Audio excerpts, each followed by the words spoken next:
Hello my beautiful friends, இன்றைக்கி நீங்கள் Indian beauty tips channel பார்த்துட்ருக்கீங்க. சப்ஸ்கிரைப் பண்ணிவிட்டு பெல் பட்டன் கிளிக் பண்ண மறந்துடாதீங்க. அப்போ தான் உங்களுக்கு அடுத்த வீடியோ வரும்.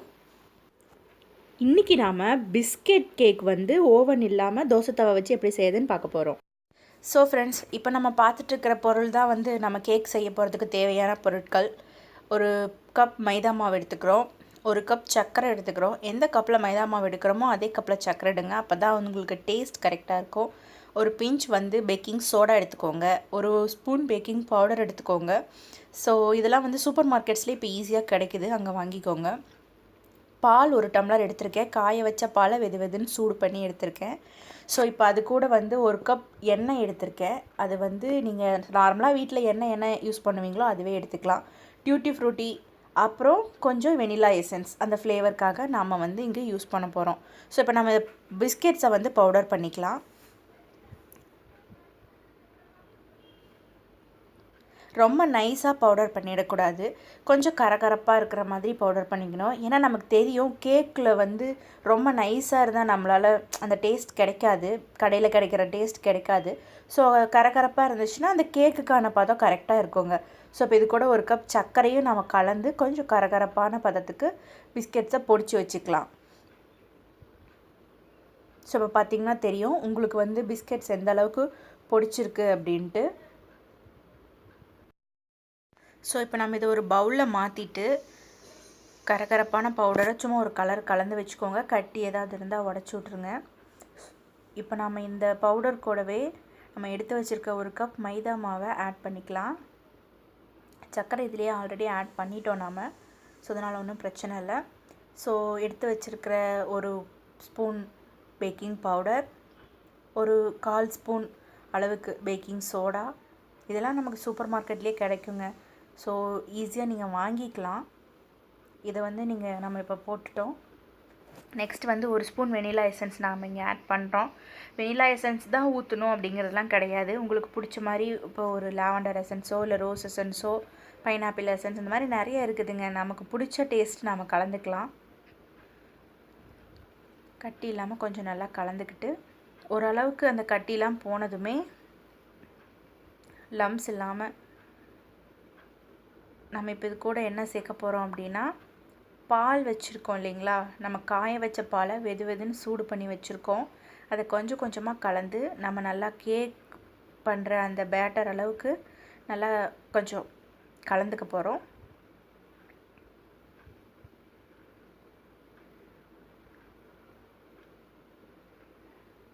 நம்ம இது கூட எடுத்து வச்சுருக்கோம் இல்லையா ஒரு கப் எண்ணெய், அந்த எண்ணெயை சேர்க்க போகிறோம். நம்ம எண்ணெய் வேணாலும் யூஸ் பண்ணிக்கலாங்க. நார்மலாக வீட்டில் சமைக்கிற ரீஃபண்ட் ஆயிலோ சன்ஃப்ளவர் ஆயிலோ ஏதோ ஒரு எண்ணெய். எதுக்காக எண்ணெய் சேர்க்குறோம் அப்படின்னா, அப்போ தாங்க சாஃப்டாக இருக்கும் கேக், இல்லைன்னா இறுவி போன மாதிரி ஆகிடும்.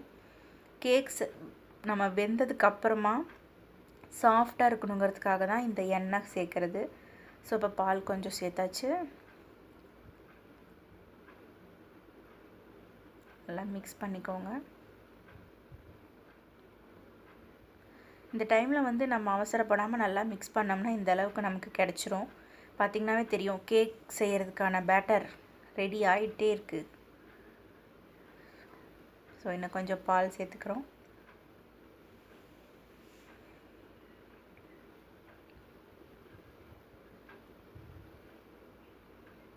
நம்ம வீட்டிலே ஈஸியாக கேக் செஞ்சிடலாங்க. கடையில் தான் போய் வாங்கணுன்னு இல்லை. நம்ம வீட்டில் யாருக்காவது பர்த்டேனா ஆசையாக நாமளே செஞ்சு கொடுக்கலாம். ஈஸியான மெத்தட் தான். நம்ம போன டைம் பார்த்தோன்னா டியூட்டி ஃப்ரூட்டி ஆட் பண்ணிட்டோம். ஸோ நல்லா மிக்ஸ் பண்ணிக்கோங்க.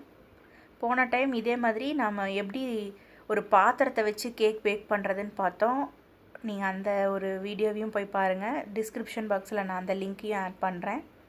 இப்போ நம்ம தோசை தவா வச்சு செய்ய போகிறோம். இப்போ கேக் ஊற்றுறதுக்கு பாத்திரத்துலேயும் செய்யலாம். இந்த மாதிரி மோல்டு உங்ககிட்ட இருந்துச்சுனாலும் அதில் அடியில் கொஞ்சோண்டு வெண்ணெய் தடவி பட்டர் பேப்பர்னு கடையில் விற்குதுங்க, அதை வாங்கி நல்லா விரிச்சு போட்டுக்கோங்க. ஏன்னா கேக் அடி பிடிக்காமல் இருக்கிறதுக்காக. இப்போ நம்ம திருப்பி கேக்கை வெளியே எடுக்கிறப்போ வெந்ததுக்கப்புறமா ஈஸியாக உங்களுக்கு கேக் வெளியே வந்துடும். அதுக்காக தான் அடியில் பட்டர் பேப்பர் போடுறோம். ஸோ இப்போ இந்த கேக்கை நம்ம செட் பண்ணியாச்சு மோல்டில். பாத்திரத்தில் கூட நாம் வைக்கலாம், ஒன்றும் ப்ராப்ளம் கிடையாது. நல்லா மொத்தமான பாத்திரமாக இருக்கணும், அப்போ தான் வந்து தீஞ்சு போகாமல் வெந்து கேக் நல்லபடியாக கிடைக்கும். ஸோ அது மேலே கொஞ்சம் டியூட்டி ஃப்ரூட்டிலாம் போட்டு டெக்கரேஷன்லாம் பண்ணிக்கலாம்.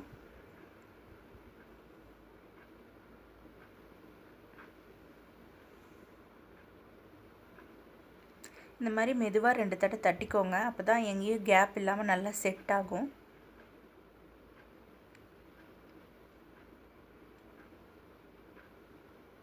எஸ், நமக்கு டியூட்டி ஃப்ரூட்டி பிடிக்காது அப்படின்னா செரி வச்சுக்கலாம், இல்லையா பாதாம் முந்திரி அந்த மாதிரி நமக்கு ரைசின்ஸ் அந்த மாதிரி என்ன பிடிக்குமோ அதை நம்ம வந்து போட்டுக்கலாங்க.